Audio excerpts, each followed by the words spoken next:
নমস্কার, আমার আরেকটি নতুন ভিডিওতে আপনাদের স্বাগত। সকাল 6টায় ঘুম থেকে উঠে প্রতিদিন দুটি কাজ, ঝাঁট দেওয়া আর ঘর মোছা। এই দুটো কাজ করেই চলে যাই টিউশন পড়িয়ে এসে স্নান করেই বসাই রান্না। তারপরেও কিছু মানুষ বলে, এই মেয়ে তো পড়াশুনো করে, কলেজ যায়, টিউশন পড়ায়, নাচ গান করে, আবৃত্তি করে, ওইসব নিয়েই থাকে, এ ঘরের কোনো কাজই করে না। কিন্তু আপনাদের কি করে বোঝাই বলুন তো? আমি যাই করি না কেন, সংসারের কাজও করি, সংসার সামলিয়েই আমি সমস্ত কাজ করি। আমি যেই পরিশ্রমটা করি প্রতিদিন, যা ছোটা দৌড়া করি, এতটা পরিশ্রম, এতটা কষ্ট করি, তারপরেও যখন কিছু লোক এরকম কথা বলে, এতটা কষ্ট হয় বলে বোঝাতে পারবো না।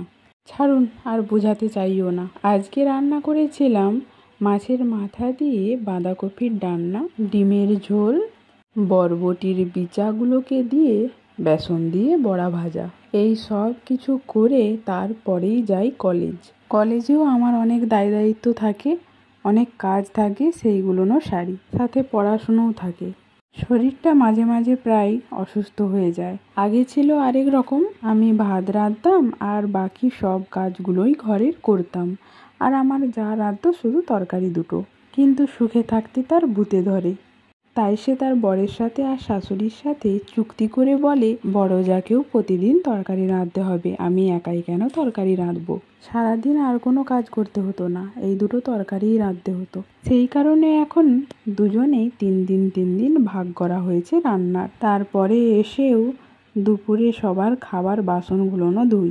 তারপর বিকেলে আবার ঘর দুয়ার বাইর ঝাঁট দেওয়া আর সন্ধেবেলা সন্ধ্যা দেখানো।